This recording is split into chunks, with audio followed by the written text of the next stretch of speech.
Assalamualaikum warahmatullahi wabarakatuh. Mohon izin untuk memperkenalkan diri. Nama saya Sri Ayuningsih, NIM 021121 Program Studi Teknologi Mekanisasi Pertanian, Politeknik Pembangunan Pertanian Bogor. Pada kesempatan kali ini, saya akan menyampaikan resume webinar dengan judul Diversifikasi Pangan Lokal untuk Ketahanan Pangan. Dengan keynote speaker Bapak Dr. Syahrul Yassin Limpo, SHMH, dan moderator Bapak Leonard Samesir. Untuk materi yang pertama disampaikan oleh Bapak Dr. Insinyur Agung Hendriadi, Kepala Badan Ketahanan Pangan Kementerian Pertanian. Beliau menyampaikan bahwa diversifikasi pangan merupakan salah satu program Kementerian Pertanian di mana memiliki fungsi atau tujuan untuk memberdayakan masyarakat serta mengatasi pangan agar lebih tersistem. Di era pandemi seperti saat ini telah mempengaruhi perubahan-perubahan lingkungan strategis, terutama dalam sektor pertanian, sehingga menimbulkan beberapa ancaman dalam sektor pertanian, di antaranya yaitu musim kemarau yang akan mempengaruhi produktivitas pangan. Yang kedua, ancaman krisis pangan. Yang ketiga, ketersediaan pangan. Dan yang terakhir, hambatan impor pangan dari negara lain. Nah, untuk mengatasi ancaman tersebut, Kementerian Pertanian telah memiliki program dan kebijakan, yaitu diantaranya adalah meningkatkan produktivitas pangan pokok. Yang kedua, memperlancar distribusi pertanian. Yang ketiga, mempermudah akses transportasi. Yang keempat, menjaga stabilitas harga. Dan yang terakhir, mengembangkan buffer stok. Selanjutnya, yaitu program peningkatan ketersediaan pangan di era new normal saat ini. Terdapat 4 poin penting. Yang pertama, yaitu peningkatan kapasitas produksi. Yang kedua, diversifikasi pangan lokal, di mana pengembangan diversifikasi pangan lokal ini yang berbasis kearifan lokal tertuju pada satu komoditas utama. Namun terdapat beberapa komoditas lain yang dapat dimanfaatkan seperti ubi, singkong, jagung, sorghum, dan lain sebagainya, serta pemanfaatan lahan pekarangan melalui program pekarangan pangan lokal. Yang ketiga yaitu pengolahan cadangan dan sistem logistik pangan, dan yang terakhir yaitu pengembangan pertanian modern. Adapun tujuan dipercepatnya diversifikasi pangan pengganti beras ini adalah untuk mengurangi ketergantungan terhadap satu sumber bahan pangan tertentu. Yang kedua, menjamin ketersediaan pangan masyarakat secara mandiri. Dan yang ketiga, menjamin kecukupan gizi masyarakat agar dapat hidup sehat, aktif, dan produktif.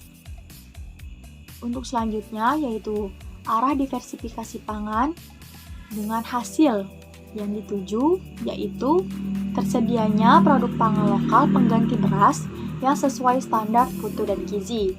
Yang kedua, produk pangan lokal lebih kompetitif. Dan yang ketiga, preferensi masyarakat terhadap pangan lokal meningkat.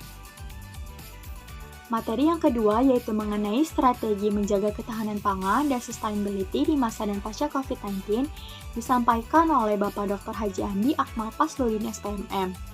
Beliau menyampaikan bahwa dalam membangun keamanan pangan pada saat pandemi terdapat 3 poin penting.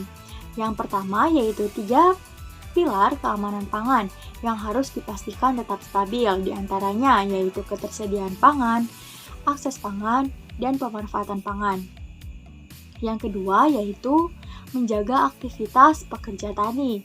Karena belajar dari Italia sejak diberlakukannya lockdown, panen itu tidak maksimal sehingga 200.000 pekerja tani telah meninggalkan pekerjaannya.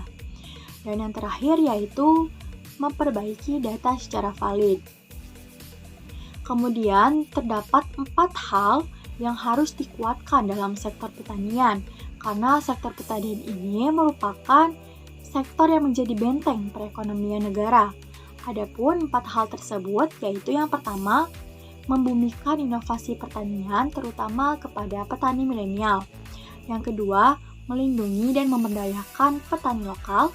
Yang ketiga, perlindungan terhadap lahan pertanian berkelanjutan. Dan yang terakhir, memaksimalkan produksi pangan dalam negeri.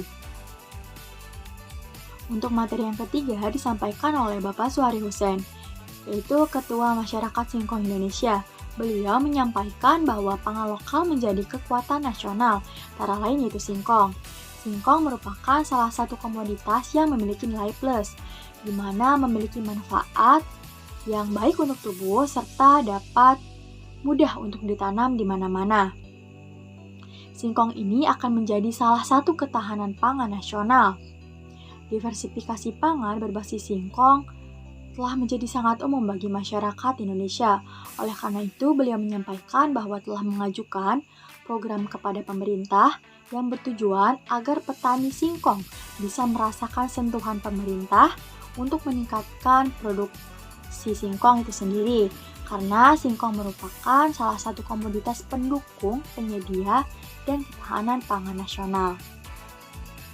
Selanjutnya yaitu materi yang keempat mengenai kebijakan KUR di masa pandemi COVID-19 yang disampaikan oleh Bapak Gede Edi Prasetyo SMM. Beliau menyampaikan bahwa peran UMKM di Indonesia saat ini sangatlah besar kontribusinya. Di masa COVID-19 harus mengamankan posisi UMKM, karena jika tidak maka akan berpengaruh terhadap pertumbuhan ekonomi. Dampak COVID-19 terhadap UMKM yaitu hampir seluruh UMKM mengalami penurunan penjualan. Kebanyakan UMKM mengalami kendala pada pembayaran kredit atau pinjaman dan ketersediaan bahan baku.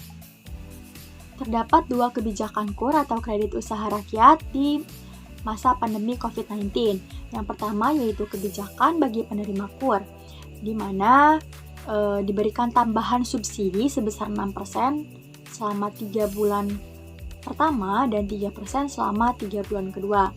Yang kedua yaitu kebijakan bagi calon penerima KUR, di mana diberikan relaksasi pemenuhan persyaratan administrasi dalam proses pengajuan, serta relaksasi pemenuhan berupa penundaan sementara penyampaian dokumen administrasi sampai berakhirnya COVID-19.